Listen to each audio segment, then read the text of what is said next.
Précédemment, nous n'avons jamais tenu ce type de rencontre, ce type de réunion de présentation du bilan. Et si on tenait à le faire cette fois-ci, c'est parce que nous sommes particulièrement fiers du travail qui a été réalisé pendant la législature qui se termine progressivement. Bravo. Problème de digestion, sans doute. Non, c'est l'ambition, ça y est. J'ai compris. Donc voilà. Ça va être essentiellement une expression des différents échevins, présidente de CPS et Chevine. Et puis ça sera aussi l'occasion de présenter les différents candidats. Et on va laisser peut-être à la fin de la séance la présentation de chacun d'eux. Si l'un d'eux souhaite dire 2 mots, 3 mots même, 4 peut-être, il n'y a pas de souci. Mais avant ça, avant d'aller plus loin, il nous plaisait de poser la question à la présidente de CPS, à l'échevine, aux échevins, tiens, de la législature qui se termine, qui n'a pas été simple. Hein. Il nous semblait très important de réaliser ce pourquoi nous nous étions engagés. Mais vous le savez, et on le redira très certainement par la suite, on a vraiment eu une conjoncture très très compliquée. On a commencé avec les scolites, perte financière importante, hein, Christian, hein, tu as suivi le marché, hein, donc vraiment une situation très compliquée, on en reparlera un petit peu plus tard. Il y a eu le Covid, et on n'ose plus trop y penser, d'ailleurs, à cette période qui était très très compliquée également, mais différente par rapport à la première. Il y a eu les inondations, qui nous font toujours froid dans le dos, et il y a depuis 2 ans cette guerre en Ukraine qui a des conséquences, tout d'abord des conséquences humaines, hein. On peut évidemment que penser aux différentes victimes du conflit, des conflits, hein. On a évidemment aussi une pensée pour Israël, pour la Palestine et toutes les régions du monde qui sont en souffrance, et l'inflation liée à ce conflit, notamment en Ukraine.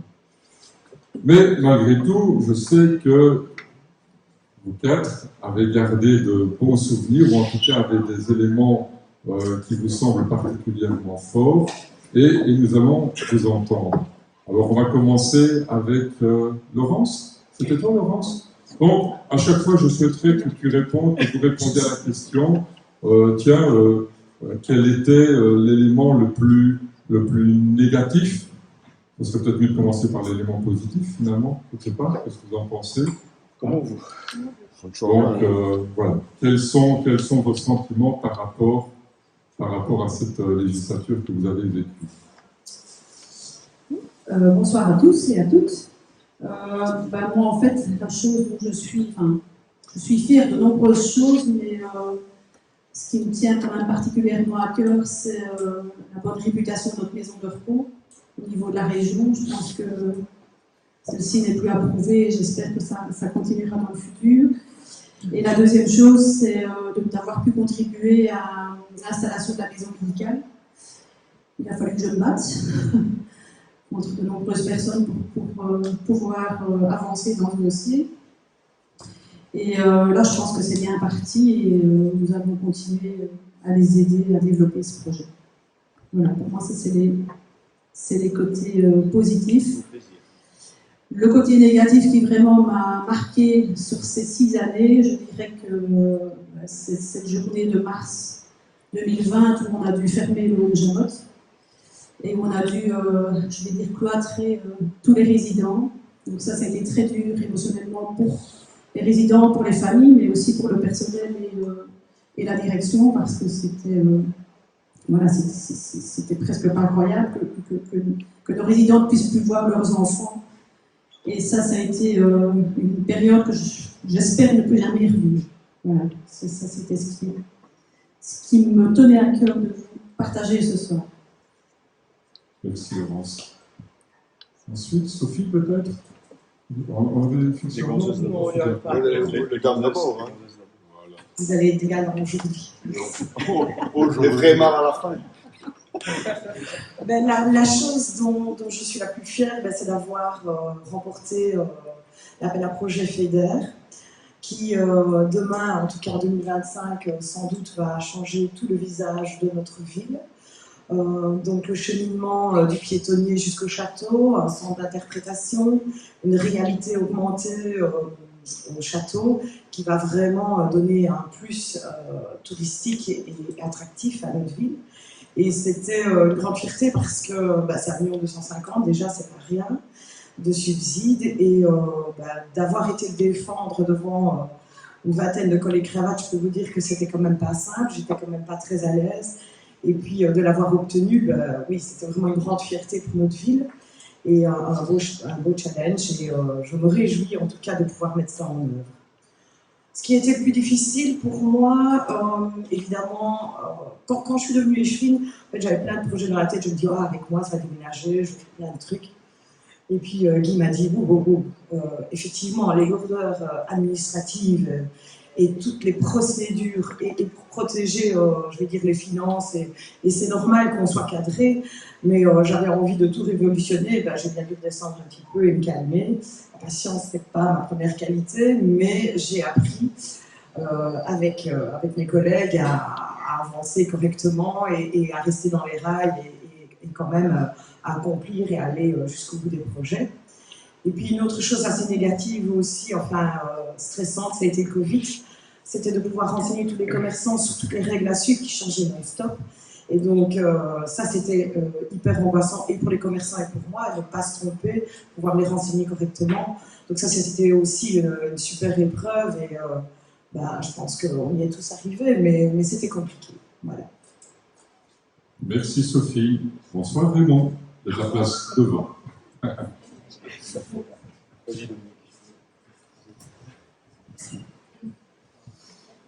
Merci. Donc moi, je vais commencer par plutôt le négatif. Même, je vais un peu répéter ce que d'autres ont dit, mais le Covid a été particulièrement compliqué à vivre, notamment au niveau des écoles. Vous en rendez bien évidemment tous compte. Les inondations aussi, moi, ça m'a marqué. On était dans l'ombre, on a fait une cellule spéciale avec qui notamment et l'ensemble des membres du collège. Et je crois qu'on a superbement bien travaillé. Pourquoi? Parce que on a très rapidement compris la gravité de la situation et on a déplacé les personnes. Et résultat, il n'y a pas eu de victimes au niveau des personnes qui ont été touchées, avec pourtant des niveaux d'eau qui étaient quand même très très graves.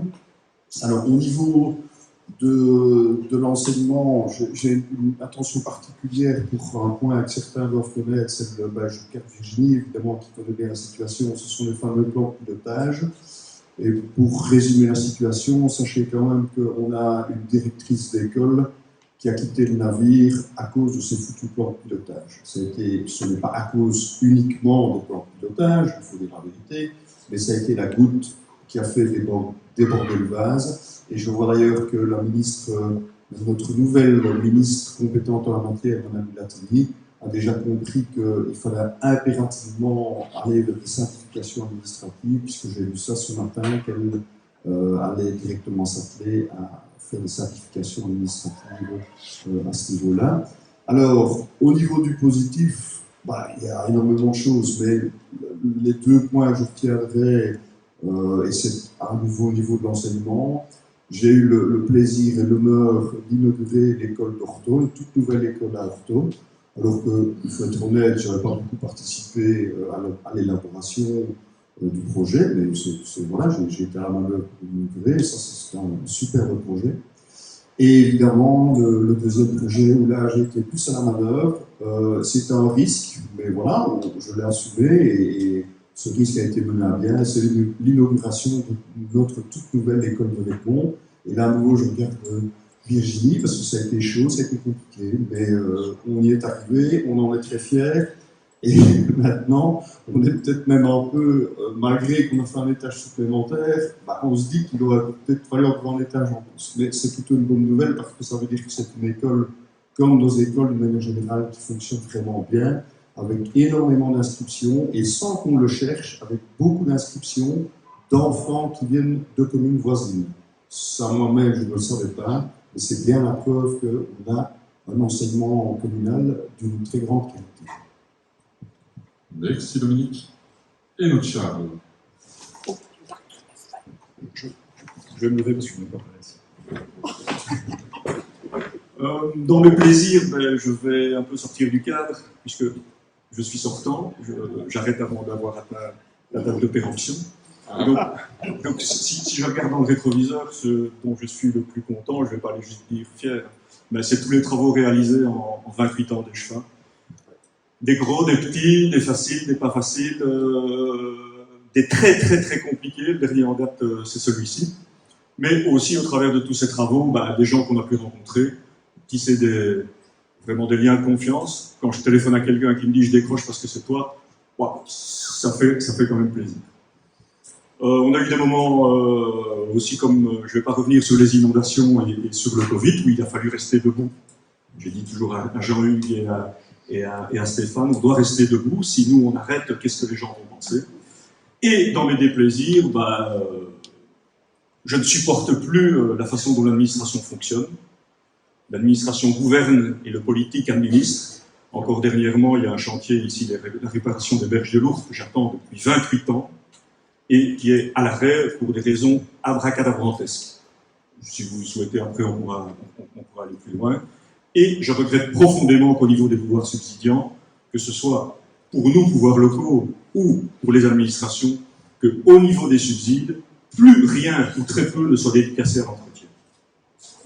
Et donc, on fait toujours des nouvelles choses. Et moi, je retiens la phrase de Winston Churchill, quand il était Premier ministre. Il a dit à son ministre des Travaux publics, « Monsieur le ministre, n'oubliez pas que vos projets pour un monde à venir ne vous fassent pas oublier de préserver ce qui reste de l'ancien. » Et donc, actuellement, on a un manque, mais on y revient sûrement en cours de soirée. Il y a un grand manque au niveau des pouvoirs subsidiants par rapport à ce qu'on appelle l'entretien. Mais l'entretien, c'est pas sexy. Monsieur le debout. Donc ça, je confirme. Charles, chaque fois, revient avec cette formule, mais entretenir encore un nouveau projet. Et c'est pas un rejet. Mais voilà, il nous en a tellement parlé, nous l'avons tellement intégré. Charles a dit qu'il ne sera plus là, mais ça vous l'avez vu, il ne sera pas candidat.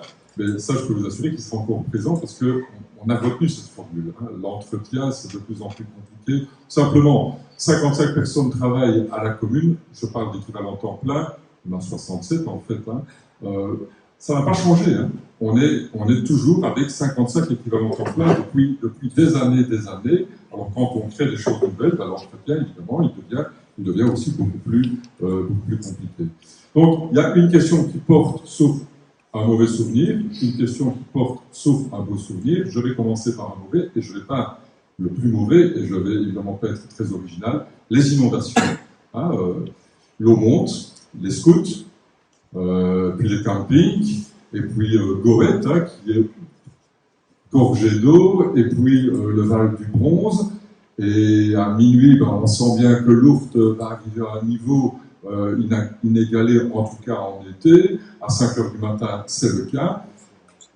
Et par rapport à tout ça, moi, le beau souvenir, non, c'est pas un beau souvenir, disons le souvenir du travail qui a été réalisé, c'est aussi les inondations.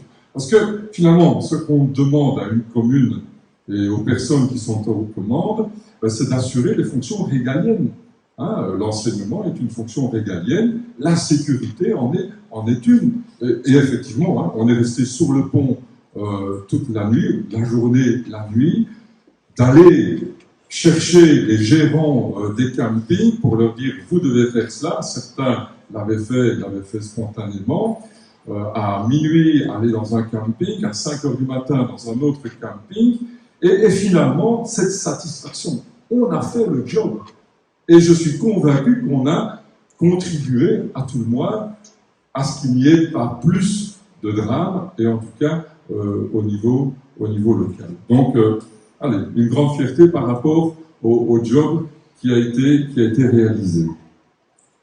Alors, nous allons passer maintenant en revue les différents projets que nous avons pu mener à bien. Alors, il y a une liste assez importante, et l'idée, évidemment, c'est surtout que vous puissiez intervenir et éventuellement poser des questions. Donc, je demanderai aux différents intervenants de ne pas être trop longs dans chacune des interventions. On a fait le choix de ne pas plaquer des montants, parce que c'est vrai que quand on parle de centaines de milliers d'euros, de millions d'euros, finalement, pour un citoyen, qu'est-ce que ça signifie? Il connaît le prix de sa maison, plus ou moins la valeur de sa maison. Donc, oui, il y a effectivement des montants qui doivent être posés sur la table, mais en tout cas, on ne peut pas vous assommer avec cela. On va commencer avec le sport. Bon, voilà, ça nous tenait évidemment à cœur de présenter le bilan ici. Je pense que c'est l'élément le plus remarquable en termes de réalisation et de construction pour la législature qui se termine. Et pour en parler, évidemment, c'est notre Charles. Voilà. Pour parler du bâtiment ici, il faut quand même faire un petit retour en arrière, et je regarde Nicolas, parce qu'il a aussi un passé ici avec le bâtiment. Le bâtiment, il est né au moment de la fusion des communes. Et je dirais un peu dans l'empressement de la fusion des communes, où beaucoup d'anciennes sections, c'est vrai à La Roche, c'est vrai dans les villages, ont voulu faire des travaux avant de se regrouper. C'est vrai aussi dans d'autres communes, pas qu'à La Roche. Donc le bâtiment a été construit un peu dans la précipitation. Le programme qui a été choisi, l'aménagement du bâtiment n'était pas top. C'est pour ça qu'il y a d'ailleurs encore des colonnes ici dans le bâtiment. Mais surtout au niveau de la conception, très vite les problèmes sont apparus. Notamment le carrelage qui était trop glissant et qu'il a fallu dépolir très rapidement parce que les nageurs tombaient. Mais plus grave, des problèmes de corrosion au niveau des structures portantes en béton. En fait, la partie piscine avait été traitée pour résister au chlore, mais pas toutes les parties annexes. Donc, les concepteurs s'imaginaient que le chlore s'arrêtait au port d'entrée. Et donc, très vite, le bâtiment est parti en couille. Et donc, moi, aussi loin d'y me poser la question l'autre jour, depuis quand, je dirais depuis toujours. Moi, depuis 88, on est ici en train de travailler autour du bâtiment, à lui coller des emplâtres pour le tenir en vie. Jusqu'à un moment où l'auteur de projet qui nous suivait pour garder ce bâtiment ouvert nous a dit, ou en tout cas a dit au bourgmestre, moyennant tel et tel travaux, je vous donne encore l'autorisation d'ouvrir jusqu'à telle date, mais c'est la dernière fois. Et donc, si les travaux n'avaient pas eu lieu, le bâtiment ici, actuellement, il serait fermé. Donc ça, c'est par rapport à toute à l'entretien du bâtiment depuis son existence. Parallèlement à ça, aussi depuis que je suis au conseil communal, on réfléchit à la façon de le moderniser. Et là, tous les scénarios ont été envisagés, des plus extrêmes aux plus extrêmes.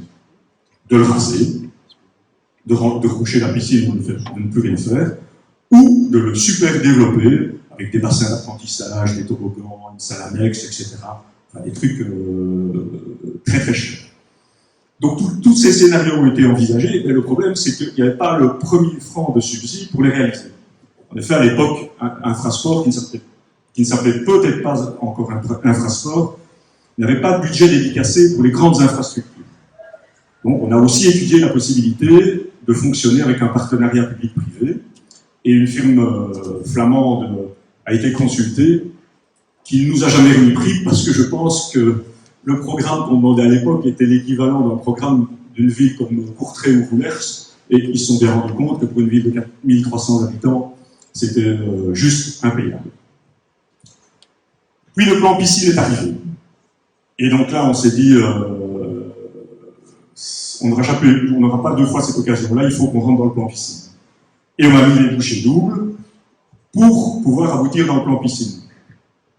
Ça a été une course contre la montre. Parce que de mon souvenir, Cédric Lerus, le dernier jour, a porté le dossier à Namur pour être dans les délais. À tel point que certaines communes n'ont pas réussi à respecter ce timing, et grâce à ça, on a récupéré des subsides qui, en principe, leur étaient alloués. Donc, plan piscine, ok. Mais l'endroit n'est pas qu'une piscine ici. L'endroit où nous sommes n'est pas dédicacé piscine. Donc on avait une formule pour sauver la piscine, mais pas de formule pour sauver les salles. Mais le compte à rebours tournait. Donc on a établi un cahier de charges avec 2 chapitres, un chapitre piscine et un chapitre salle annexe. Ne sachant pas comment on financerait les salles annexes. Et donc, potentiellement, en laissant les salles annexes ici à l'état brut. Heureusement, et là, pour une fois, je remercie l'administration, on a réussi à introduire un projet en plan d'investissement pour les salles annexes et le faire aboutir en même temps que l'adjudication de la piscine, et donc de mener à bien les 2 phases. Donc là, merci à l'administration, mais aussi merci au ministre qui a signé. Donc en termes de subsides, pour un chantier ici global qui va tourner aux alentours de 8 millions, on a 2 millions au niveau du plan piscine et 700 000 € au niveau de l'aménagement des salles. Ce qui veut dire qu'il reste quand même un delta important à financer. Donc c'est le projet de la législature, et ce sera encore le projet pour les autres législatures, parce qu'il faudra le payer. Alors au niveau du programme qui a été retenu, parce qu'à un moment donné, gouverner c'est choisir et choisir c'est renoncer, il a aussi fallu le faire rentrer dans un budget acceptable. Et donc là, on est parti de l'idée de maintenir le bâtiment pour les gens qui l'occupaient déjà. Donc forcément la piscine, le foot en bas, le tennis, l'ATL, le Watitsu qui va bientôt revenir, et la salle de sport. Donc ça, c'est le programme qui a été retenu en se disant on ne fait pas de mètres carrés supplémentaires, si ce n'est pour loger l'ascenseur et loger les 2 chaudières à l'extérieur. Au niveau du plan piscine, les critères qu'il fallait rencontrer, c'était bien évidemment l'isolation et les économies d'énergie. Donc le bâtiment ici maintenant est construit et a été rénové en isolation à neuf, panneaux sur le toit, éclairage LED qui se dîme quand il n'y a plus personne, mais aussi des chaudières à plaquettes, qui est le seul combustible qui n'a pas flambé, c'est le cas de le dire, pendant la crise de l'énergie. Réduction de chlore au niveau du traitement de l'eau, et aussi quelque chose à mes yeux très important, c'est la compatibilité à l'acceptation de personnes porteuses de handicap. Et au départ, quand on pense personnes porteuses de handicap, on pense PMR. Eh bien, moi personnellement, j'ai découvert au travers des travaux de la piscine ici que ça va bien au-delà de ça. Il faut régler tous les problèmes d'audition, les problèmes de vue, les problèmes d'équilibre, etc. Donc le bâtiment, je pense, c'est un bâtiment très abouti au niveau de l'accueil des personnes porteuses de handicap. Donc voilà, le chantier a été mené à bien. C'est un dossier très compliqué, 130 réunions de chantier. Personnellement, je pense y avoir assisté à 127. Avec la boule au ventre chaque fois, parce que c'était très compliqué avec les entreprises. Je pense que les 3 fois où j'ai pas eu la boule au ventre, c'est les 3 fois où je ne suis pas venu. Donc très, très compliqué avec les entreprises, très compliqué avec la conjoncture, puisque guerre en Ukraine, on a eu l'impression à un moment donné que tout était fabriqué en Ukraine, et flambée des prix avec l'inflation, et donc quand on est soumis au marché public, il y a ce qu'on appelle la formule de révision, et donc on a eu des tranches de formule de révision à 1,30, c'est-à-dire que mécaniquement, la facture que vous recevez, elle est 30% plus chère, sans mettre un clou en plus que pour laquelle on a signé. Et ça, ce sont les marchés publics. Et de très très grosses difficultés avec les entreprises, qui ne sont pas encore terminées. Je pense que si on avait travaillé ici qu'avec chez Colette, ça aurait été tout seul. Malheureusement, ce n'est pas le cas. Toujours est-il que maintenant le bâtiment est ouvert.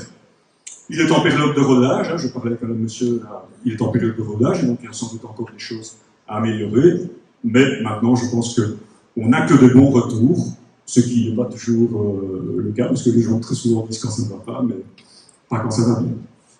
Voilà. Merci. Merci Charles.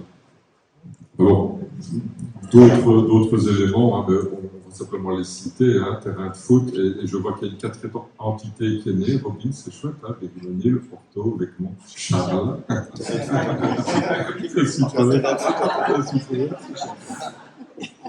C'est le stade Jules Bastin. À Béguigné, Jules Bastin, ils m'ont biné ici. Et de souligner évidemment tous les événements sportifs, on sort ici du du passage du TRV qui a été très suivi, avec de superbes images et de superbes commentaires, bientôt le championnat de Belgique de VTT, des randonnées, etc. Donc énormément d'activités. L'enseignement. Et Dominique va nous évoquer sa perception et sa complétude d'ailleurs à ce sujet. Oui. Oui, alors depuis 3 jours, il insiste pour que je parle. Je vais essayer d'être bref. Mais j'en ai déjà parlé de l'enseignement, puisque j'ai évoqué notamment l'inauguration de la nouvelle école d'ortho et de la toute nouvelle école de Béthemont.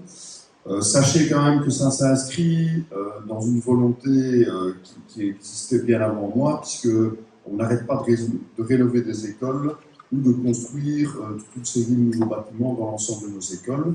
Sachez aussi qu'il en reste une, en réalité, celle de Berris-Monil, mais on a déjà introduit la demande pour la future rénovation, mais à Berris-Monil, on va quand même déjà travailler aussi, puisque de mémoire, en 2019, on a inauguré une nouvelle salle. À mon époque, on appelait ça une salle de gym, et maintenant on appelle ça une salle de psychomotricité. C'est pareil, c'est la même chose. Mais voilà, c'est une très très belle salle pour les enfants, et ils peuvent pratiquer de la psychomotricité dans cette salle qui leur est dédicacée. Il y a aussi quand même, dans quasiment toutes les écoles, évidemment pas celles qui ne sont pas encore rénovées, mais toutes les autres, et je vous dis, il y en a qu'une qui ne l'est pas, on a placé des panneaux photovoltaïques sur l'ensemble de nos écoles. On a fait aussi toute une série d'aménagements, je pense notamment à Sabré, où, outre l'école qui a été rénovée fin de la dernière législature, on a aussi cette législature-ci rénové l'ensemble de la cour de récréation et toute une série d'autres aménagements. Insister aussi sur le fait que, bien évidemment, on suit l'évolution au niveau de la gestion administrative de nos écoles, donc on achète régulièrement des logiciels qui facilitent justement le fonctionnement de nos écoles, et sincèrement, je parle sous contrôle, encore une fois, Virginie, mais aussi certainement parents qui sont présents ici. Nos services travaux et notre Jean-Luc notamment, je peux vous dire qu'il est vraiment petits oignons avec nos enseignants qui sont exigeantes, mais elles le sont pour le bien de nos enfants. Donc moi, je ne les arrête jamais, je les arrête quand financièrement on n'a pas les sous. Et tant qu'on a les sous, je crois que leur demande est toujours légitime puisque c'est pour nos enfants. Donc, voilà. Merci Dominique. Et on va poursuivre avec Dominique concernant l'agriculture. Oui, bah là, je pourrais en parler pendant 3 heures. Là, Certainement. Mais voilà, je ne peux pas. Je dirais qu'il y a 3 points. Le premier, c'est que régulièrement, et là je parle sous le contrôle de Charles, parce que c'est quand même lui qui est à la manœuvre, on réhabilite toute une série de voiries agricoles et de voiries forestières, avec notamment des raclages et compagnie. Et bon, ça, c'est l'ensemble de la législature. Chaque année, on fait un bout dans un village, et donc finalement, ils sont tous en état. On a aussi, ça vous le savez, ce n'est pas nouveau, mais on a renforcé le système. On a en fait une ASBL de promotion de l'agriculture qui existe depuis la nuit des temps, hein, monsieur le bourgmestre. Et donc, fin de la précédente législature, on a décidé, donc on les aidait jusqu'en 2018 à hauteur de, je vais me mettre de aussi parce que c'est un peu 40 000 €. Donc on les aidait à hauteur de 40 000 €, et à partir de 2018, on a en fait augmenté de la moitié le subside, et donc le subside maintenant est passé à 60 000 € par an.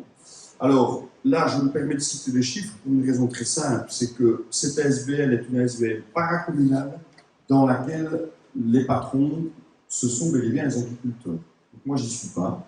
Voilà. C'est eux qui gèrent cette ASBL, c'est eux aussi qui décident de ce que ces 60 000 € deviennent. Et donc, ils développent une panoplie de projets que je connais, hein, des analyses de sol, des analyses de maladies.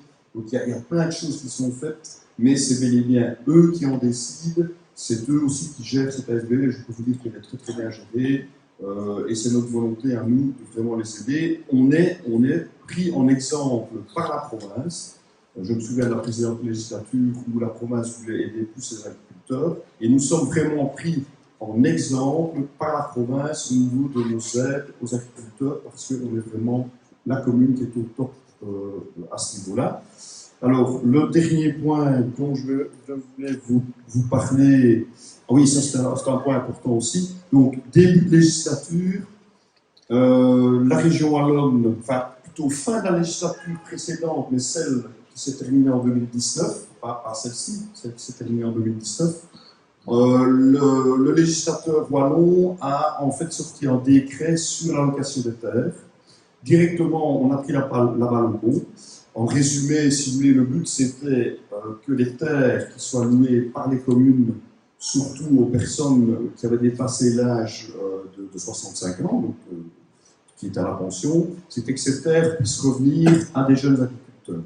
Et donc, à ce niveau-là, on a super bien travaillé, puisque de mémoire, on a dans les 40% de nos terres communales, et le total des hectares que nous avons, c'est dans les, de mémoire, 113 hectares, et on a, je pense, 46 hectares qui ont été reloués à des jeunes fermiers de la commune. Et d'ailleurs, c'est un peu ce que Charles disait tout à l'heure, moi je constate que nos jeunes agriculteurs ne se plaignent jamais d'un manque de terre, tout simplement parce que justement ils sont bien servis et ce système-là il contribue. Merci. Environnement et développement durable. Ah oui. Alors oui, c'est Dominique. En fait, ce sont les compétences des uns et des autres. Donc c'est ainsi que les interventions sont prévues. Oui, donc moi j'ai repris, je suis allé, je l'ai dit à Robin, je suis allé au niveau du site de la commune et j'ai repris les compétences que j'avais. Donc c'était le tout début je dirais, de mon travail.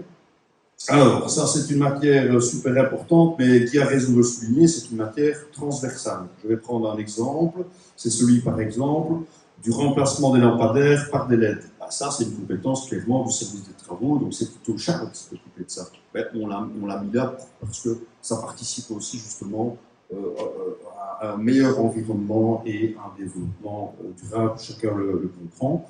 On a aussi curé la mare de Ronchamp. Donc ça, c'est un projet quand même qui est super important au niveau de la biodiversité. On a aussi, Sophie en parlera également, fait l'acquisition de toute une série de nouveaux îlots de tri au niveau des poubelles. Et vous pouvez le constater, on en voit notamment en ville. Hein. Donc on a maintenant des îlots de tri avec des sacs PMC. Ça n'enlève rien, mais c'est super important au niveau du coût vérité. Ça. Donc le coût vérité, il est bel et bien calculé en fonction de ce que coûte le ramassage et surtout le traitement des déchets. C'est surtout le traitement qui coûte très cher. Et donc, chaque fois que vous mettez une canette, un gobelet, un sachet, quoi que ce soit, dans un sac PMC, en réalité, à nous, ça ne nous coûte rien. Parce que c'est Foss Plus qui paye. Vous payez. Hein, parce que Foss Plus, c'est en fait une association de l'ensemble des producteurs de déchets de type industriel. Hein, donc, les gens qui produisent le coca, les chips et compagnie. Mais nous, par ce biais-là, quand vous remplissez votre sac bleu, ça diminue la facture au niveau communal. Alors, oui, ben, ça, Sophie en parlera aussi, c'est l'installation de bornes de recharge électrique, aussi bien pour vélo que pour voiture. Et on est en attente aussi de décision au niveau d'Idelux et de la région wallonne, puisqu'on a à nouveau 8 bornes qui vont être installées, certaines dans les villages et certaines d'ailleurs ici au niveau du complexe, mais on attend la suite du projet. Sachez quand même que ce projet-là, de mémoire, il est lancé depuis 2022. Hein. Donc voilà, c'est ça la réalité que nous vivons aussi. Et le dernier projet, c'est le projet de création d'une réserve naturelle, qui est la fameuse réserve naturelle du Dessert. Mais là, je me fais tout petit parce que c'est surtout Guy qui... Comment ? Je me suis fait tout petit. Oui, voilà, c'est Guy qui est à la manœuvre. C'est un super beau projet. On est réellement une des rares villes, une des rares cités où on peut se targuer d'avoir une réserve naturelle qui vient quasiment au centre de la ville. Moi, je crois que je connais ça nulle part ailleurs, mais je m'arrête là parce que le bourgmestre peut vous en parler pendant 3 ans. Mais c'est quand même un très très beau projet.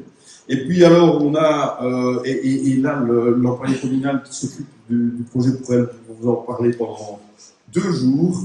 La gestion des espaces verts, avec notamment, je citerai quand même un projet important qui est la végétalisation des cimetières. Sachez que depuis 2009, et ça encore une fois, c'est au service travaux que nous le devons, on n'utilise plus aucun produit phytosanitaire sur la commune. Donc tout ce qui est herbicide, glyphosate et compagnie, chez nous c'est proscrit depuis 15 ans. Donc voilà, c'est quand même quelque chose d'important à savoir, mais ça a des conséquences. Et notamment une des conséquences, c'est qu'il faut bel et bien, pour que ce soit tenable au niveau de l'entretien, qu'il y ait une végétalisation naturelle des cimetières et qu'ainsi on ne soit pas obligé d'utiliser ces fameux produits destructeurs et aussi réduire la fréquence de tonte. Oui, et alors on cite aussi la gestion différenciée des espaces verts, la restauration de sites naturels. Et au niveau de la gestion différenciée des espaces verts, je me permets simplement d'insister sur le fait que parfois il y a une incompréhension au niveau de la population qui se dit mais comment ça se fait que ce n'est pas entretenu? Ben si, c'est entretenu, mais c'est entretenu en fonction de ces nouveaux considérants qui veulent justement réintroduire de la biodiversité au maximum au sein des espaces publics de notre commune, que ce soit en ville, mais aussi dans nos villages.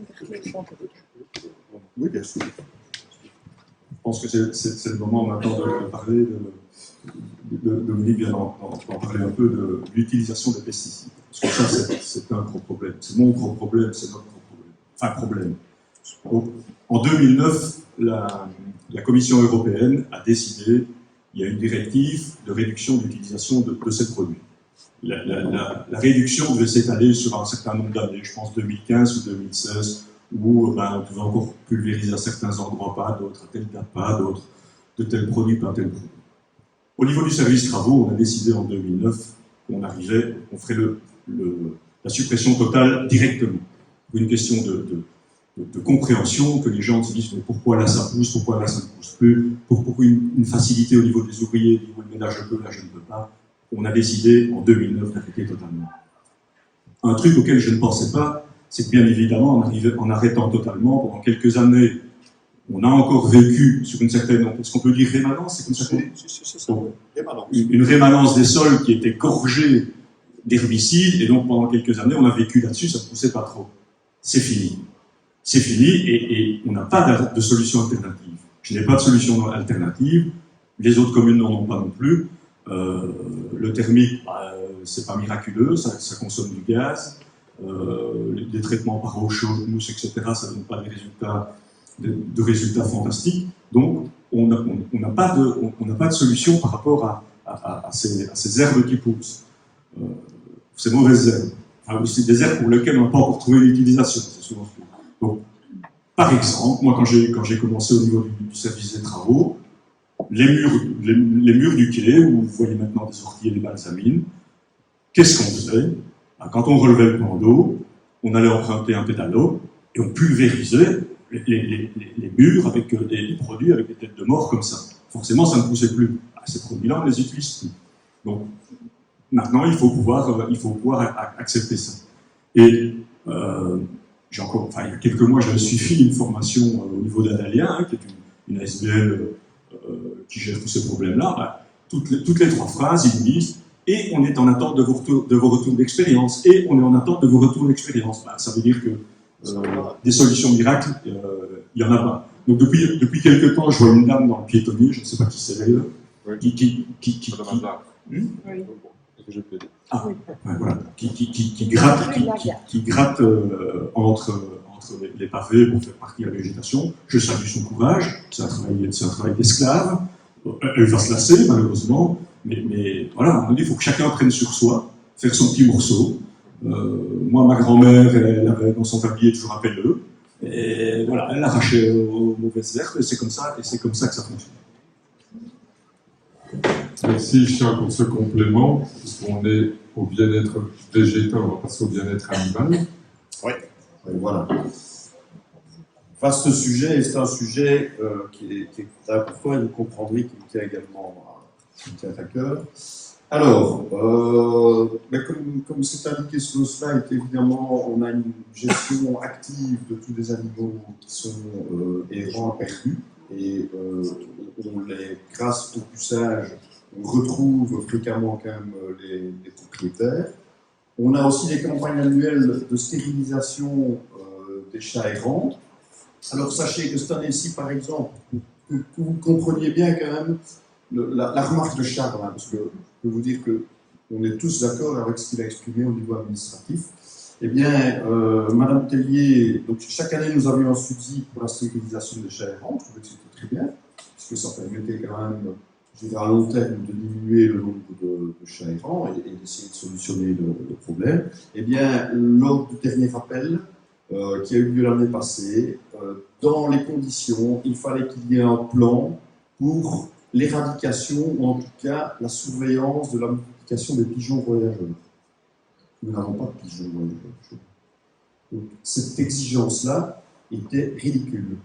Et donc, moi j'ai dit aux fonctionnaires, à l'employé qui s'occupe de cette matière, qui écoute et dit, on ne peut pas faire de plan, on n'a pas de pigeons voyageurs, on ne va quand même pas faire un plan pour un problème qui n'existe pas chez nous. Donc on a pas eu le subside, et qu'est-ce qu'on a fait? Eh bien, on l'a pris sur fonds propres.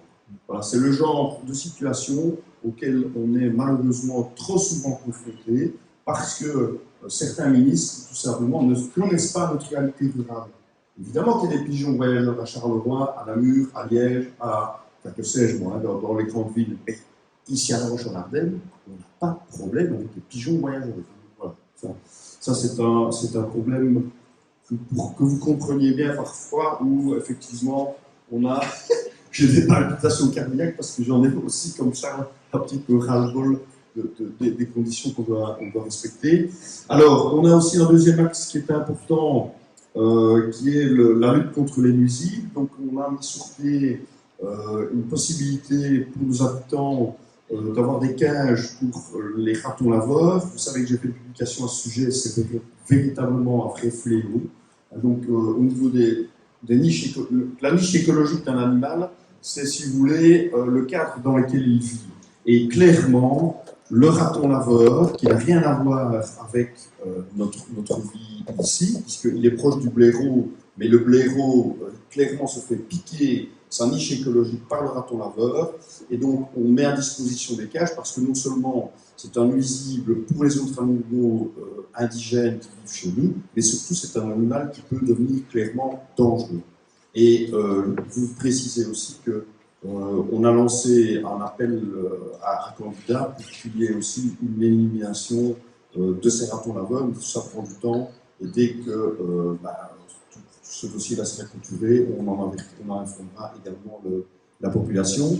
Alors le dernier point, l'avant-dernier point, c'est celui de l'aide aux apiculteurs, puisqu'on a développé tout un projet par rapport aux fameux frelons asiatiques, où on offre des pièges à nos apiculteurs pour qu'ils puissent justement piéger ce frelon asiatique qui, comme vous le savez, est un ennemi de nos abeilles, puisque quand il attaque une ruche, c'est pas compliqué, il sectionne l'abeille ici au niveau du thorax. Donc c'est un tueur d'abeilles contre lesquelles les abeilles n'ont pas moyen de se défendre. Et alors le dernier point, c'est plutôt anecdotique, mais je me permets quand même de le signaler. Nous participons aussi à la lutte organisée par Cienzano. Cienzano, c'est un organisme fédéral donc, de l'État qui lutte contre toutes les maladies humaines et animales. Et là, on participe au plan qui permet de détecter la présence du moustique tigre. Alors, ça ne nous dit certainement rien, le moustique tigre, mais sachez quand même que c'est une belle petite saloperie, parce que ce moustique tigre, en fait, il peut être porteur de toute une série de pathologies qui nous viennent du Sud, qui nous viennent d'Afrique, et qui maintenant remontent en France. La dengue, le chikungunya, et d'autres maladies de ce type-là qui peuvent être des maladies qui sont clairement mortelles. Donc là aussi, on met notre petite pierre à l'édifice pour pouvoir découvrir ce moustique tigre et l'éradiquer si c'est dans le moyen. Pour ce qui concerne le logement, Dominique, on va faire tous les deux, si tu veux bien. Oui. Hein, donc, tout d'abord, c'est le PAFI, hein, donc un lotissement important, 80 lots à construire et 80 lots qui sont en construction et qui rapidement vont être réalisés, puisque ce qui nous tenait à cœur, c'était la rapidité de la réalisation. Donc, à partir du moment où il y a l'acquisition, il y a un certain nombre d'années pour construire. Et pour certains lots, notamment ceux qui sont dédiés aux jeunes, mais pas que, c'est-à-dire des personnes qui ne sont pas encore propriétaires, ce sont des terrains qui sont accessibles à des prix extrêmement faibles, comme incitant. C'est un chantier important, hein, on caracole avec les 3 millions d'euros. Les ventes, évidemment, nous permettent d'équilibrer, mais surtout, là, je parle un petit peu finance, on considère que chaque mètre carré, à partir du moment où cela est habité, nous rapporte 2,50 € de mètre carré par an. Donc, pour la bonne santé de la commune, c'est évidemment aussi un élément important, bonne santé économique, financière de la commune, dont on parlera plutôt vers la fin. Et puis, il y a les logements sociaux. Oui, donc il y a la partie alors. Vous m'entendez pas là? Si, hein. Donc il y a la partie. Ça m'énerve un peu. Donc il y a la partie de type, ce qu'on qualifiera plutôt de logements sociaux. Je dirais plutôt, et voilà, je vais l'expliquer avec l'agence immobilière sociale, aussi les logements pour des personnes qui ne sont pas nécessairement dans la catégorie des plus démunis, mais qui travaillent, mais qui ont des revenus qui sont faibles. Et on sait que tant qu'il y a une forte pression immobilière, y compris ici dans notre commune, donc pour eux c'est parfois compliqué. Alors là, 3 structures qui aident justement au logement des plus précarisés et de ceux qui ont des difficultés à se loger. La première, c'est la Pomenoise, qui est une société, elle, qui est vraiment à but social, qui est basée à Marois, mais qui travaille aussi sur la province. La deuxième, c'est la Terrienne du Crédit Social. Elle est moins connue, mais elle est surtout très très importante pour les jeunes, puisqu'elle permet à des jeunes qui ont des revenus faibles, par définition, c'est quand on est jeune qui ont les revenus les plus faibles, justement d'accéder à un crédit hypothécaire à des prix, franchement, avec des taux d'intérêt qui sont très bas, et surtout avec des garanties qui sont parfois plus faibles que ce qui est exigé par le réseau classique de banques. Ils ont aussi toute une série de prêts, les Réno Pacte, cette série de prêts, Access Plus aussi, qui permettent la rénovation, l'isolation et des travaux à réaliser dans des maisons existantes, justement aussi pour un public plus précarisé. Et alors la dernière structure, ça c'est vraiment celle qui me tient fort à cœur, où je suis d'ailleurs vice-président, c'est l'agence immobilière sociale du Nord-Luxembourg. Alors pourquoi est-ce qu'elle me tient à cœur? Parce qu'au niveau de la philosophie, elle rejoint vraiment notre philosophie de type libéral, puisque là, on a des propriétaires privés qui mettent à disposition leur logement à l'AIS. Alors l'AIS, qu'est-ce qu'elle fait? Elle permet à ses propriétaires la rénovation de ces logements, avec des primes venant de la région wallonne. Et où c'est génial, c'est que ces logements sont mis en location à des personnes justement qui ont des revenus très faibles ou moyens, c'est-à-dire en tout cas qui ont des difficultés à se loger, dont des familles. Hein, et on a donc ce système ici à La Roche existe pour une petite dizaine de logements. Et l'avantage pour le propriétaire, il a un loyer inférieur, ça c'est considéré comme un désavantage. Mais l'avantage qu'il a, c'est qu'il a une sécurité au niveau du paiement du loyer et il a aussi une sécurité sur la remise en ordre de son logement en fin de bail. Donc voilà. Et ça, c'est un système qui fonctionne très bien et donc il faut vraiment faire la promotion. La gestion du personnel, là tu vas dire aussi 2-3 mots, Dominique. Voilà, préciser que la commune, c'est une entreprise. Hein, vous disiez tout à l'heure 55 équivalents temps plein, c'est-à-dire 67 personnes qui y travaillent. Et moi, ce qui me marque, il faut savoir que Dominique est en charge de négociations avec les représentants du personnel, mais aussi des syndicats. Et moi, ce que je retiens, c'est le climat de confiance qui a pu être installé, étant donné justement une rencontre, et je sais que certains peuvent en parler longuement. C'est la confiance de toutes les parties, c'est ce qui permet aussi évidemment l'efficacité, étant donné toute cette masse de travail qu'il faut réaliser.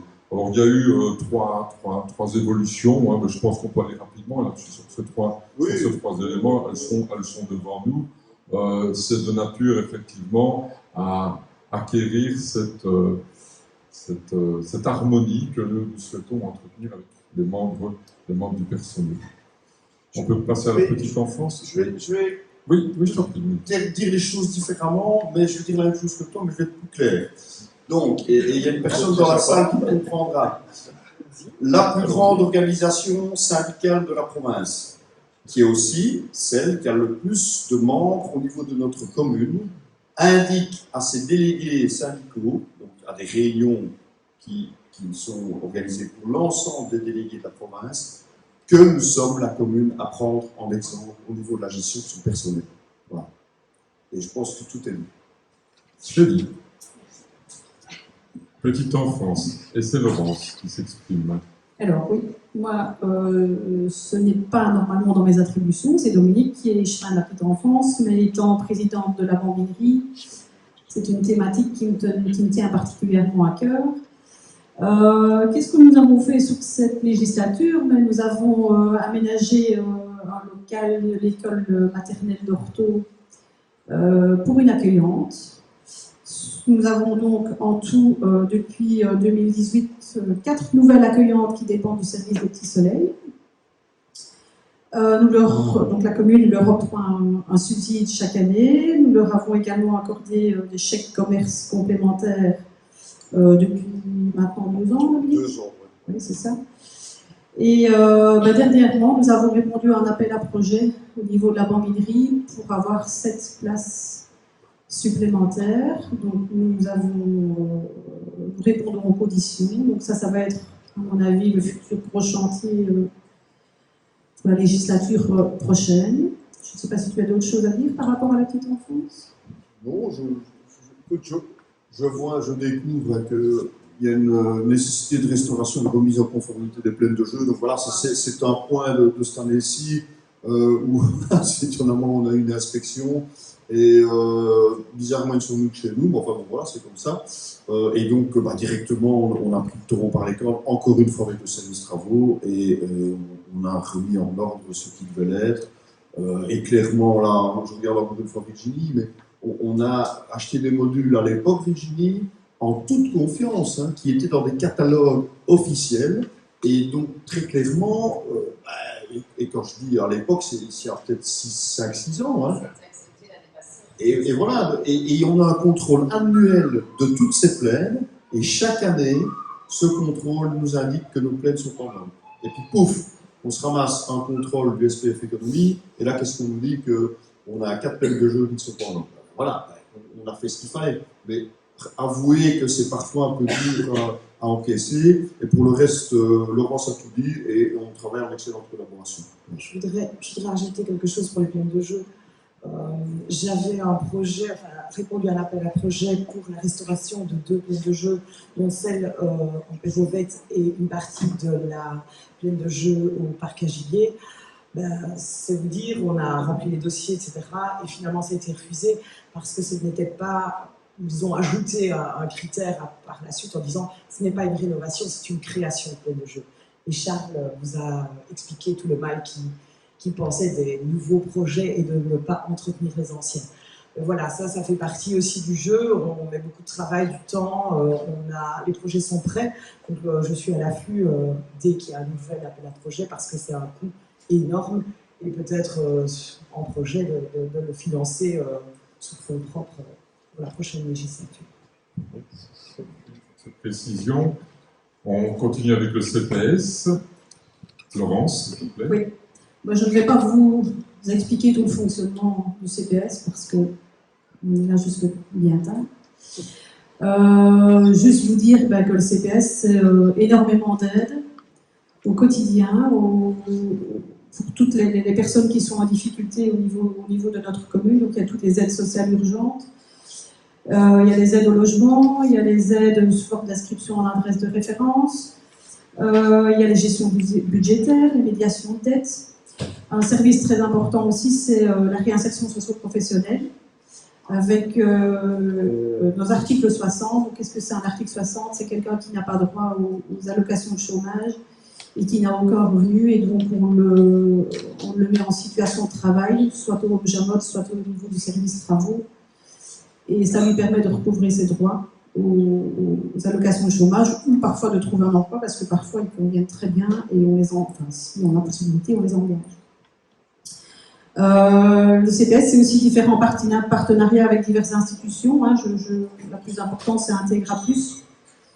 Nous avons aussi développé de nouveaux partenariats depuis 2 ans, notamment avec la fondation Pelicano, qui est une fondation qui lutte contre la pauvreté infantile. Et ça, c'est aussi en collaboration avec nos écoles. La SBL Solex aussi, qui est basée à Bastogne. Et ça, c'est une SBL qui s'occupe d'accompagner toutes les personnes qui souffrent d'assuétude, que ce soit au jeu, l'alcool, la drogue. Et ils interviennent également pour les personnes de leur entourage. Donc ça, c'est en gros pour le CPAS. Le CPAS, c'est aussi la gestion du Home Jamot. Le Home Jamot, c'est 80 résidents. C'est 109 membres du personnel. Nous avons aussi un service un peu plus spécifique qui s'appelle le Cocon, et là qui s'occupe des démences à un stade intermédiaire. Et depuis le début de l'année, nous avons créé un nouveau service qui s'appelle le service Horizon, qui est en fait le service post-Cocon. Donc ça, c'est pour les personnes qui sont à un stade de démence avancée. Et je voulais juste revenir par rapport à cette législature parce que, comme on en a parlé tout à l'heure, les 3 crises que nous avons connues, on n'a pas été épargnés, évidemment. Le Covid, comme je vous l'ai expliqué, avec la fermeture du home. Les inondations, parce que tous les bâtiments du CPS ont été impactés, que ce soit le home, que ce soit le CPS en lui-même et tous nos logements de transit, le plan d'insertion. Et alors, la guerre en Ukraine, hein, on a accueilli 60 Ukrainiens pratiquement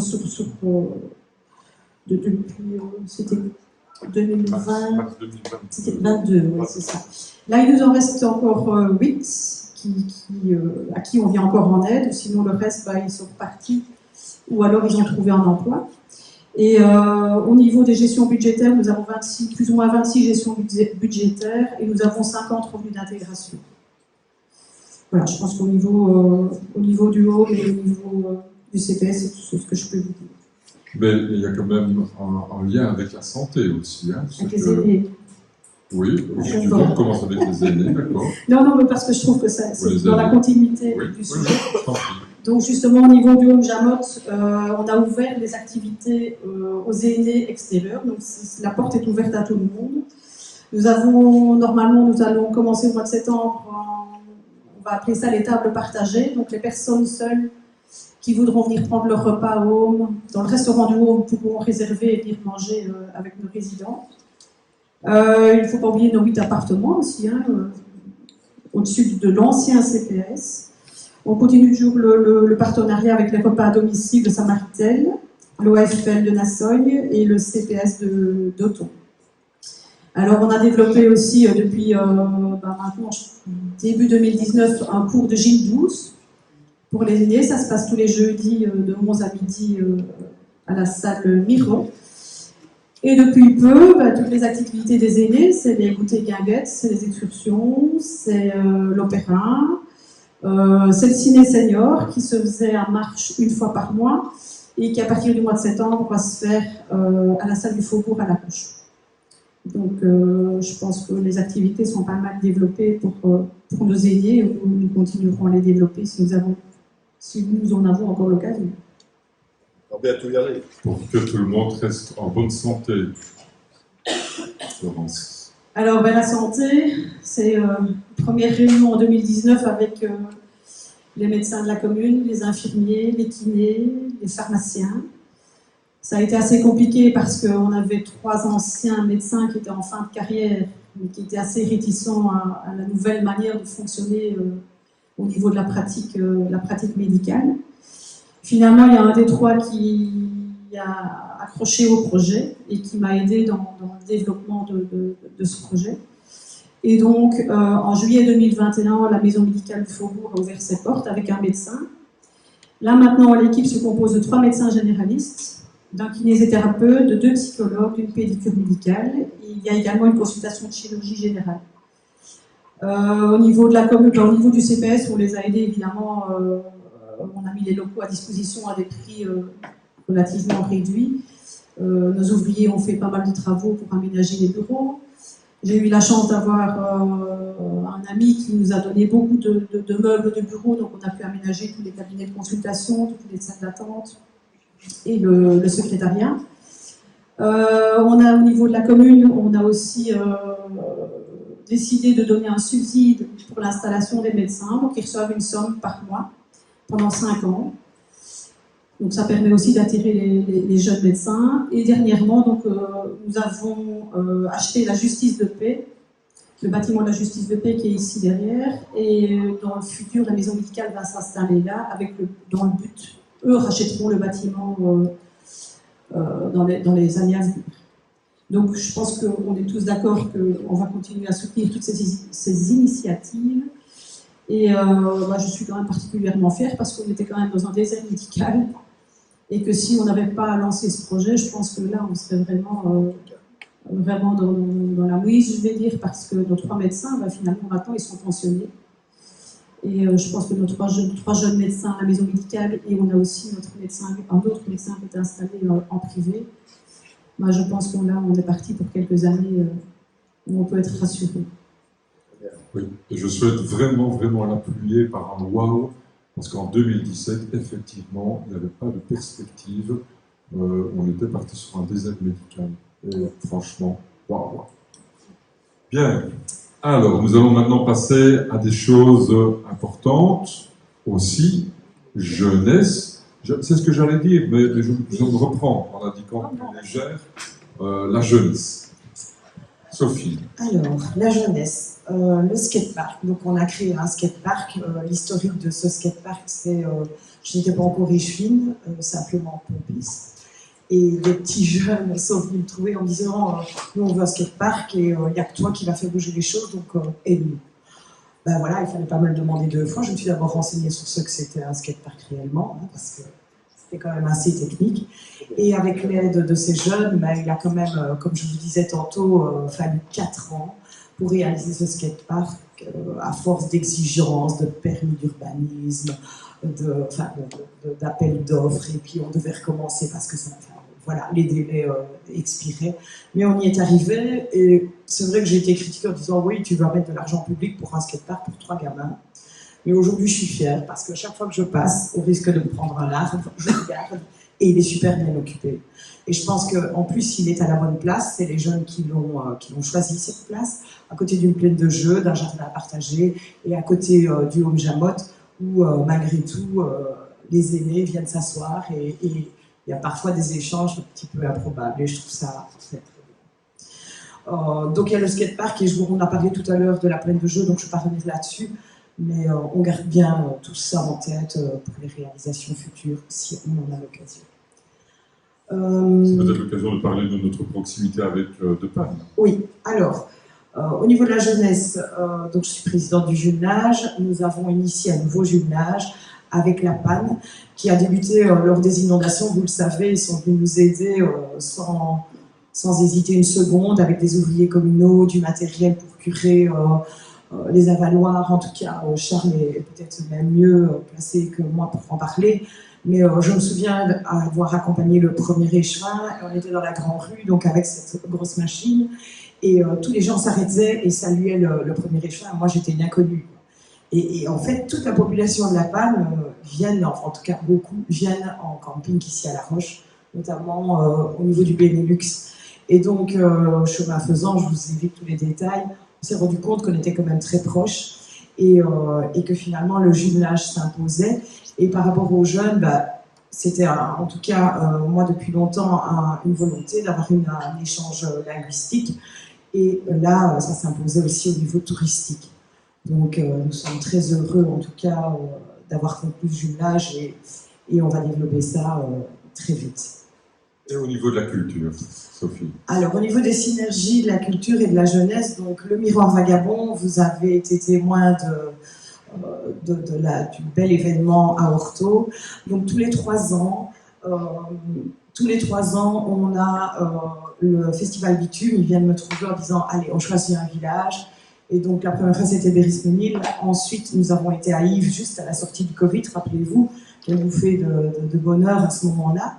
Et puis Orto aujourd'hui, et merci à Frédéric d'ailleurs qui a été un guide et en tout cas qui a bien contribué à ce que cet événement soit magnifique. Donc on a plusieurs interactions. La Maison de la Culture qui a un détachement de Ville-la-Roche dans des animations scolaires et évidemment, dès qu'il y a des jeunes qui viennent vers nous, on les écoute. Alors, au niveau de la culture, il y a sur notre commune la structure AAT, avec un subside entre 50 000 et 60 000, donc dédié à la culture. Je dis entre parce que quand il y a des difficultés, c'est surtout sur le plaisir qu'on rogne et c'est toutes mes matières. Donc je suis parfois un peu frustrée, je l'avoue. Mais AAT, donc sa fonction, c'est aider et soutenir les associations de village, tout ce qui est fête de village, enfin tout ce qu'il peut y avoir comme manifestation. Mais il y a aussi une diffusion de spectacles au Faubourg Saint-Antoine qu'on est en train de rénover. Laurence en a parlé avec le cinéma, on a une collaboration qui va naître avec Othon. Et donc l'ADL, le SI, le Hommage à Motte, en tout cas on a des belles synergies tous ensemble pour faire vivre cette culture et on peut en être vraiment fiers. Deuxième point très important, la bibliothèque, l'installation de la bibliothèque dans le piétonnier, je pense qu'elle est de plus en plus fréquentée, les employés et les bénévoles, Laurence en fait partie, sont hyper satisfaits de son installation dans ce bâtiment à côté de l'hôtel de ville et on peut tous s'en réjouir. Le tourisme, la matière. Oui, le tourisme. Alors je vais différencier deux choses, c'est que je suis présidente du syndicat d'initiative et il y a plusieurs membres ici. C'est deux casquettes différentes. Je suis ravie d'être le relais au sein de l'administration communale, mais j'ai toujours tenu à bien différencier ces deux casquettes et je pense que personne ne pourra le contredire. Donc ici, ce dont je vais parler, c'est de ma position au niveau communal. Donc au niveau du développement, il faut quand même savoir que le parc à gibier, c'est la commune qui en est propriétaire. Donc c'est une mise à disposition par OSI, donc pour avoir un développement optimal. Et je pense que le SI peut être fier de ce qu'on en a fait et on continuera à faire. Par rapport au château, donc là, nous avions une convention qui était catastrophique et difficile à gérer au niveau du SI. Donc nous, les politiques, soyons clairs, nous avons été vers d'autres politiques pour essayer de décoincer la situation. Et aujourd'hui, on peut vous annoncer qu'on a l'obtention d'un bail emphytéotique qui va vraiment faciliter l'entretien, la préservation et l'activité de ce château qui est, on en est tous conscients, qui est notre image au niveau de notre commune. D'autres choses au niveau du tourisme, la régularisation de la création des nouveaux gîtes. On sait que ça pose problème dans les villages. Les gros gîtes sont très nuisibles, c'est ce qu'on a toujours entendu quand on cabanait. Donc à un moment donné, au moment du Covid, il y a eu un énorme boom. On a décidé de prendre des nouvelles règles qui étaient propres à notre commune d'ailleurs. On n'a pas attendu que les ministres viennent confirmer ce qu'on avait mis en place, mais en tout cas, aujourd'hui, la création d'un nouveau gîte se limite à 6 personnes. Et la rénovation des gîtes, quand c'est quelque chose qui existait, on n'a pas vraiment le choix, mais sinon, on tient bon.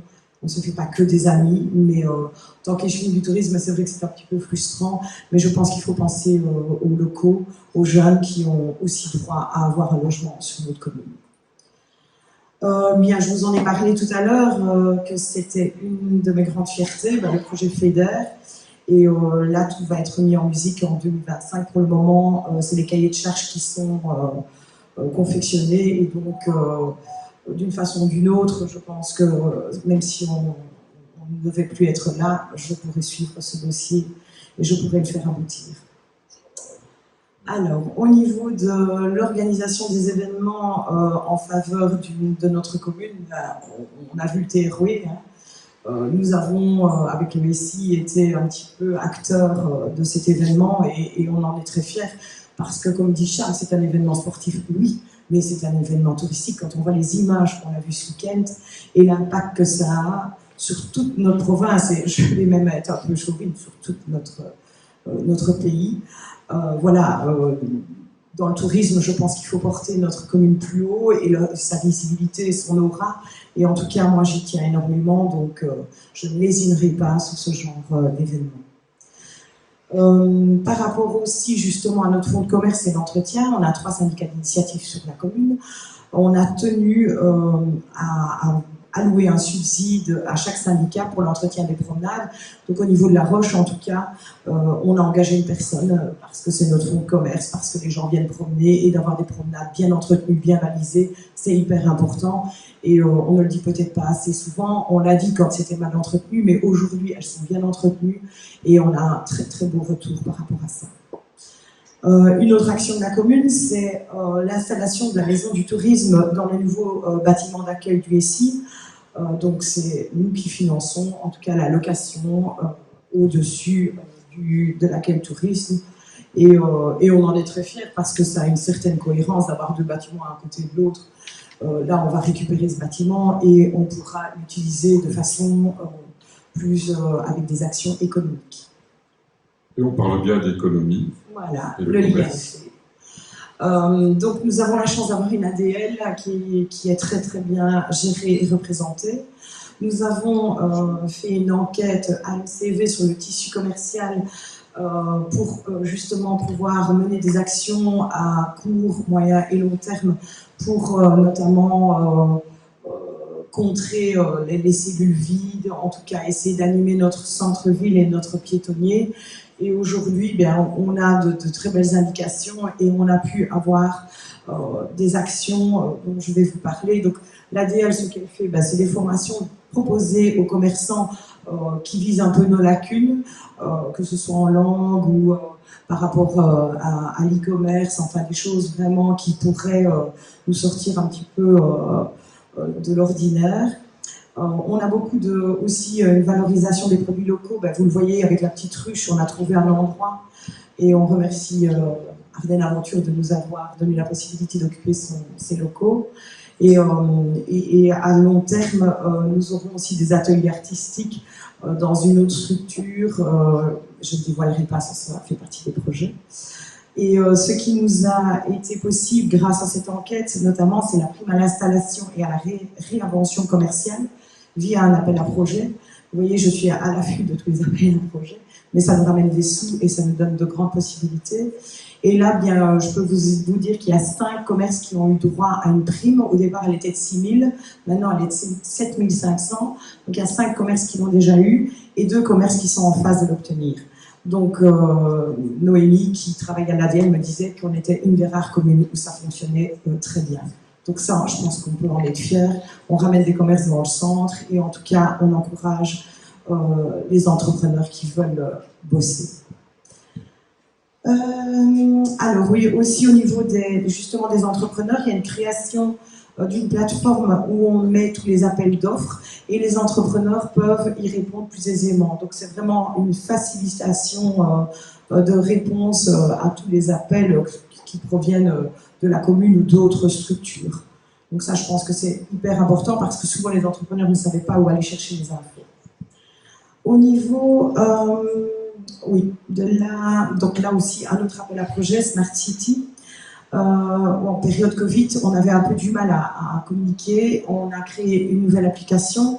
On l'a lancée un peu plus tôt que prévu. Elle n'était pas parfaite, mais en tout cas, ça nous a créé un lien avec les touristes et avec les citoyens pour avoir des informations directes.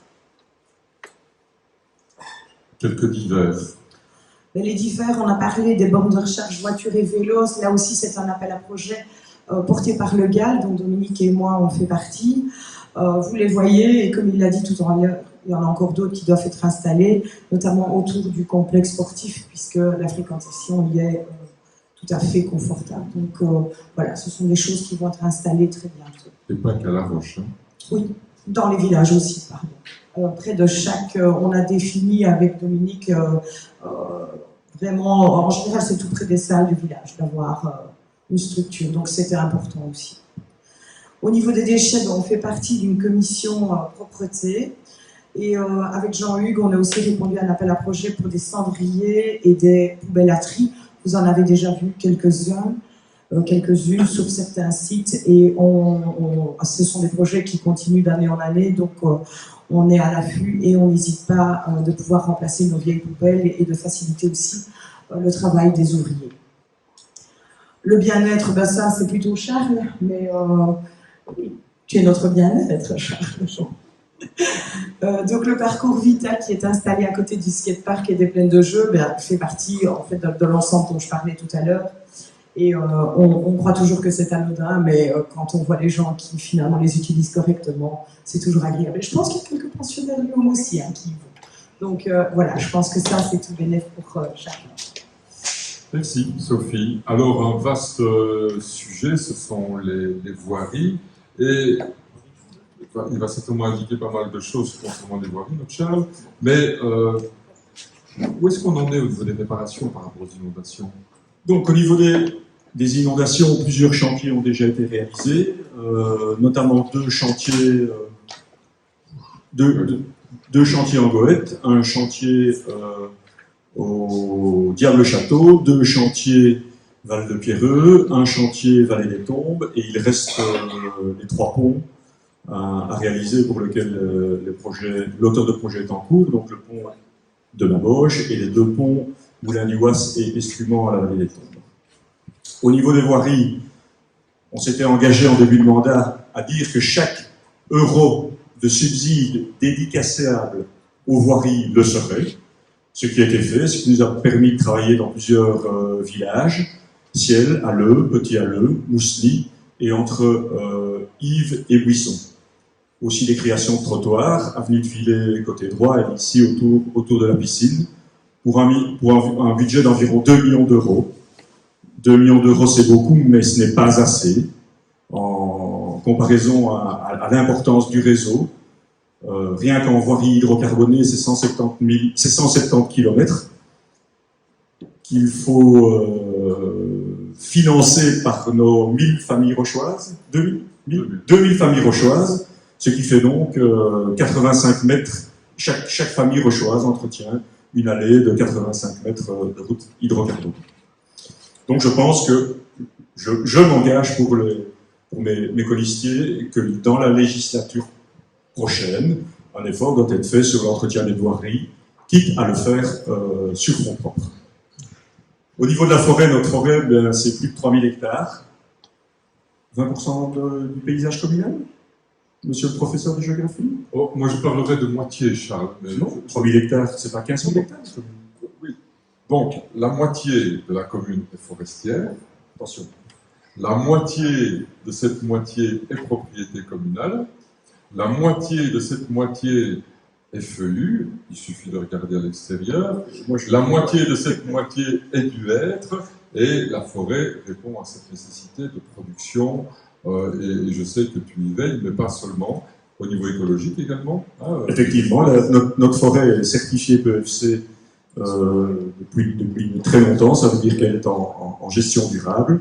Donc 3000 hectares de forêt, ça veut dire beaucoup de travaux aussi qui coûtent de l'argent. Sachant que cette forêt est une forêt soumise, donc le pouvoir, enfin le service compétent au niveau de la gestion de la forêt, c'est le DNF, de la plantation jusqu'à la mise à blanc et à la vente. Je pense que nos ventes de bois sont tout à fait correctes. Et de souvenir, nous n'avons jamais vendu un bois en dessous de l'estimation juste pour faire de l'argent. Donc au niveau des travaux, la plus grande partie est réalisée par entreprise et les travaux plus spécifiques sont réalisés par des ouvriers forestiers, notamment dans le cadre d'expériences pour avoir une forêt de plus en plus résiliente par rapport aux enjeux climatiques. Au niveau des infrastructures, j'ai pris un pense-bête pour ne pas oublier et surtout pour aller rapidement. Beaucoup de choses ont déjà été précisées, le complexe dans lequel nous nous trouvons, l'installation de la bibliothèque dans le centre-ville. Laurence a parlé de l'acquisition par le CPS d'un immeuble pour l'institution sur le quai de Lourdes, et ce qui a permis d'ailleurs de permettre l'accessibilité à la maison médicale. Le lotissement du PAFI, on en a parlé. Le plan communal de développement rural avec l'aménagement de la salle de Halleux et la création d'un espace de convivialité à Mirchamps. Le plan communal de développement rural, d'ailleurs, a envisagé, a introduit une fiche projet par rapport à l'ancienne gare qui pourrait être un lieu de convivialité, qui pourrait être un lieu de logement. De nombreuses mesures énergétiques ont été prises, notamment l'éclairage public à partir du LED, les panneaux photovoltaïques sur les toitures d'écoles notamment, et des coefficients d'isolation performants, notamment ici.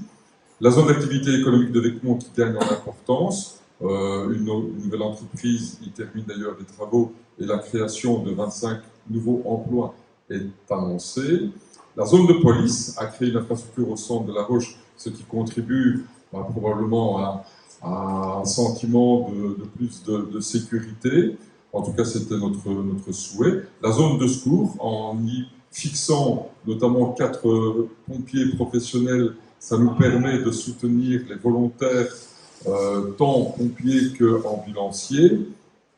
Enfin, l'administration communale doit toujours mener plus de missions, l'agent PLANU, le conseiller en prévention, au niveau de l'urbanisme, des règles toujours plus sévères, plus strictes, donc plus d'espace. On est en train de terminer l'aménagement de nouveaux bureaux, notamment au dernier étage. Coordinateur collègue aussi.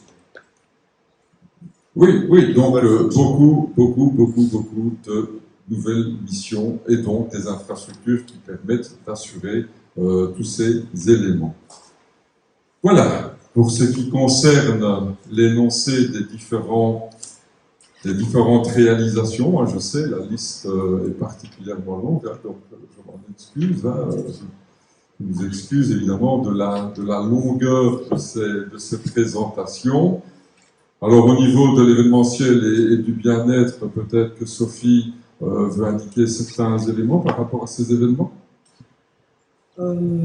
Voilà, en tout cas, ce sont des événements qui sont financés par l'administration communale, donc le feu d'artifice, dont vous avez pu bénéficier ce 20 juillet. Donc il est financé par l'administration communale, mais mis en œuvre par le SI. L'organisation du Téléroué, de la même façon, financé par un subside communal, mais mis en œuvre par le SI. Un subside à la patinoire de 10 000 €. Voilà, on parlait de soutien aux entrepreneurs, j'y tiens, et c'est pas seulement touristique, c'est aussi pour nos enfants et pour nos écoles, donc c'est important. Soutien logistique au marché de Noël, que ce soit celui de La Roche ou celui de Bélis-Ménil. On peut dire que en tout cas, on est très bien soutenu. Il y a des financements, justement des animations dans le piétonnier pour La Roche en hiver et La Roche en été. Donc c'est moitié-moitié, le SI finance une partie et AAT l'autre partie. Donc là aussi, belle synergie pour mettre de l'animation et de l'événement dans notre commune. Le cover de fin d'année qui est financé par AAT aussi. Chaque année, beaucoup d'entre vous y participent. Alors des subsides divers par rapport au carnaval, au club sportif, mais aussi peut-être aux associations des parents d'élèves, peu de gens le savent, sur le fondamental. La commune donne 37,50 € par élève. Alors ça sert à quoi? Ça sert à aider les parents dans les excursions ou dans des projets au niveau des écoles. Et là, ça touche tout le fondamental, donc que ce soit les écoles communales ou l'Athénée ou l'école des sœurs. AR de Jean, c'est quoi AR? Arrêté royal de... Ah mais ça c'est moi qui l'ai ajouté. Oui, et de devoir jouer avec des modifications. Par exemple, l'arrêté royal du mois de juin 2019, c'est un arrêté qui règle notamment les randonnées cyclosportives. Un gros événement a lieu chaque année, c'est la Vélomédiane. Voilà, ça c'est une contrainte qui a été apportée dorénavant. Soit c'est une randonnée, le randonneur n'est pas prioritaire, soit c'est une course, donc la route est fermée, et trouver un équilibre notamment entre ces deux aspects est assez compliqué. On peut peut-être passer au slide suivant. Ça a été fait. Alors oui, un élément important. Il y a des choses qu'on ne peut pas mener. Tout simplement, bien souvent, parce qu'on n'est pas propriétaire. Il y a des routes qui sont en mauvais état. J'en côtoie une en particulier, c'est entre Maubeuge et La Roche. Elle est en très mauvais état. Voilà, la région nous indique qu'il n'y a pas de budget. On essaie évidemment de se raccrocher parfois à des queues de budget. On nous parle souvent aussi des murets entre la Clairefontaine et le Chalet. vraisemblablement, Charles nous indiquait que c'était un dossier qui allait enfin se débloquer. Il y a le plan d'eau, ben vous savez, hein, le plan d'eau est au plus bas depuis un an maintenant. C'est effectivement une infrastructure également du SPOE, et par rapport à cette infrastructure, on ne fait pas ce que l'on souhaite. Alors il y aurait l'explication également de la réfection des murs qui est extrêmement complexe, surtout qu'il y a pas mal de végétation, surtout qu'il y a des arbres qui ont des racines qui freinent un projet, et surtout une grande lassitude de Charles quand on évoque cet aspect. Mais par rapport à toutes ces difficultés, la difficulté étant qu'on n'a pas la maîtrise, l'élément phare, évidemment, c'est le fait du carnet d'adresses. Et tout à l'heure, un petit peu sous la forme de la boutade, Charles a indiqué que quand il appelle quelqu'un, j'ai décroché parce que j'ai vu que c'était toi. Donc le carnet d'adresses est évidemment un élément particulièrement important. Alors pour mener à bien tous ces éléments, si vous voulez bien, merci. Les finances, étant donné l'ampleur de tout ce qui a été réalisé, de tout ce qui reste à réaliser, ce qui est à réaliser, ce qui est réalisé et ce qui sera encore à réaliser, entre 2017, bon, j'élargis, hein, c'était la législature précédente, mais moi j'irai plutôt non pas jusqu'en 2024 comme c'est indiqué, mais en 2025, étant donné les réalisations qui sont planifiées, nous avons 32 millions d'euros d'investissement. Et la bonne moitié, ce sont des subsides qui nous permettent de tenir au-dessus de ces moyens. Les réserves communales, les réserves extraordinaires sont de 3 148 763 en 2024. En 2019, pourquoi 2019? Parce que c'est le début de la législature, 679 101 euros. La dette communale, moi sincèrement, avant d'ouvrir ce fichier-là, je pensais qu'on avait plutôt augmenté la dette parce que les charges, elles ont augmenté. Tout à l'heure, on parlait de la guerre en Ukraine et de l'inflation. Oui, les charges ont augmenté, mais la dette globale, elle a diminué, comme vous pouvez le constater, puisque de 2019 à 2024, nous sommes passés, nous avons diminué de 200 000 euros, comme vous pouvez le constater. Nous sommes maintenant à 7 millions d'euros. Les provisions pour risques et charges, 224 000 en 2019, elles sont passées à 2 419 000 en 2024. Le patrimoine, alors le patrimoine, c'est pas nous qui l'évaluons, hein, ce sont des outils qui sont disponibles pour la directrice financière. Le patrimoine, il était de 82 millions en janvier 2024, soit 7 millions de plus qu'en 2019.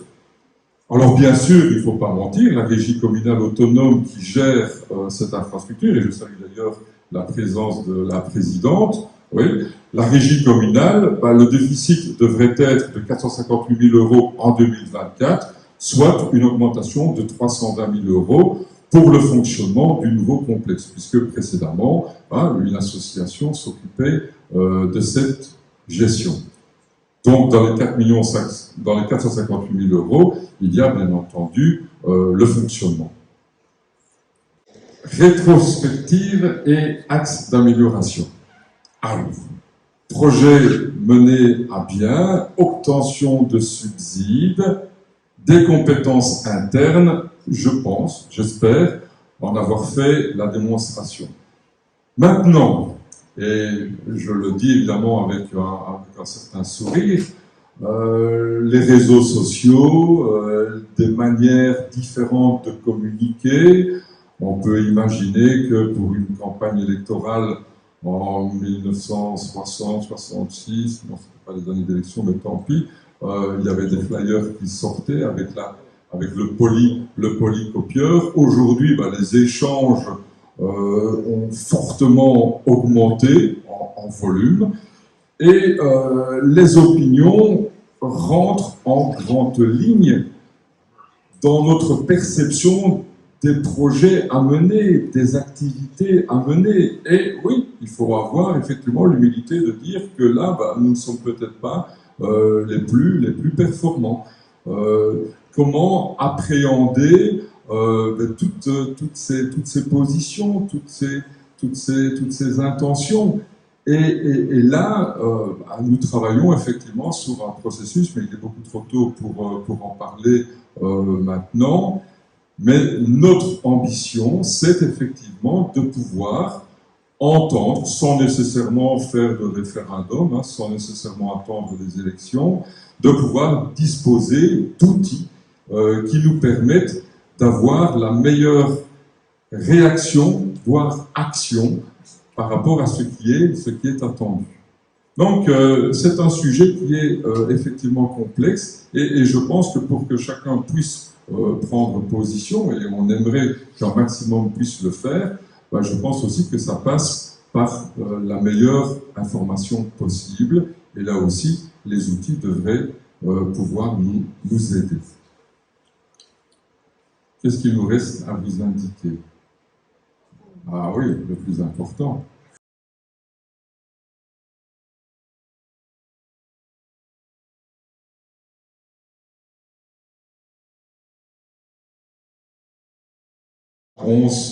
Nouveaux candidats, principalement des candidates. Vous avez entendu le niveau de compétences, ça nous tenait particulièrement à cœur d'avoir ces compétences, parce que les élections, c'est un événement, mais assurer la suite en est un autre. Et c'est vraisemblablement c'est pas vraisemblablement, c'est le plus important à assurer par la suite. Donc réunir les compétences et aussi réunir un panel géographique représentatif, évidemment, de notre commune, hein, depuis Mousny jusqu'à Halleux, retour jusqu'à Sameray. Oui, donc ça, c'était aussi un élément qui me tenait particulièrement à cœur. Et je suis vraiment très, très heureux également de cette belle liste qui est complétée par 4 autres personnes qui ont l'expérience de la gestion. Je ne sais pas si vous voulez passer leur photo en revue. Moi-même qui vous souhaite le meilleur pour la suite, hein, et je pense notamment à nos candidats. Et peut-être y a-t-il différentes questions de votre côté, des choses qui ne vous semblent pas claires, pas précises, qui vous semblent peut-être plus anecdotiques, qui vous semblent peut-être plus importants et que nous n'avons peut-être pas mis une mesure suffisante. On peut peut-être aussi évoquer par petits groupes sur... Oui, et alors, oui, mais ça, tu Charles, c'est un petit peu l'idée des événements qui nous attendent. Vous avez vu l'agenda. L'agenda, nous avons 9 rencontres apéritives qui sont prévues. On sera un petit peu partout sur la commune. On ne pouvait pas être dans tous les villages. Et l'idée, c'est de partager à ce moment-là les sentiments pour ce qui a été fait, mais surtout ce qui est à faire. Et à la fin du mois de septembre, la date m'échappe, le 26 septembre, je pense, nous ferons effectivement la présentation de tout ce qui nous a été précisé et nos intentions pour poursuivre par la suite. Je pense qu'on a tout dit, mais encore, malgré tout, Charles, peut-être qu'il y a une question, quand même. Une suggestion, quand même. Donc, on va tous aller se boire un petit verre. Ah, notre Charles va nous faire une petite chanson. Donc, en entame, j'ai indiqué que je ne serais plus ici candidat au mois d'octobre, la première fois depuis 36 ans. Donc, en fait, quand je me suis présenté la dernière fois, une petite voix me disait déjà dans l'oreille, c'était pas encore des acouphènes, que c'était la dernière fois que je me présenterais. Et à mi-terme, quand on a fait une réunion entre les gens du groupe, j'ai confirmé il y a 3 ans que je ne serai plus candidat cette fois-ci. Il n'en reste pas moins que je ferai le job jusqu'au dernier jour. Il n'en reste pas moins que je soutiendrai la liste avec mes petits moyens. Il n'en reste pas moins que j'ai assisté aux réunions préparatoires avec les nouveaux candidats et j'ai été complètement bluffé par les nouvelles personnalités qui arrivent, des belles personnes qui, avec un bon spirit, comme Fred, qui regardent dans le même sens, et donc où finalement le seul petit point faible maintenant, c'est de se faire connaître et de faire passer leurs idées. Donc je leur souhaite beaucoup de succès. C'est vraiment une belle expérience. Moi, j'en retiens, forcément, il y a des moments compliqués, des moments où on en chie, hein, mais quand on regarde dans le rétro, c'est une super expérience. Donc, je leur souhaite beaucoup de succès. Et si vous me le permettez, avec une pensée particulière pour Sabrina, ma compagne, qui, comme dirait son petit garçon, est la candidate issue de l'immigration et de la diversité culturelle. Voilà. Cela a été écrit, donc je l'indique ici. Vous savez que pendant la campagne électorale, offrir des verres n'est pas autorisé, mais vous participerez à prix coûtant, pas plus ni moins, par rapport aux boissons que je vous invite à retrouver auprès de Thérèse et auprès de Grégoire. Merci à vous, bonne soirée.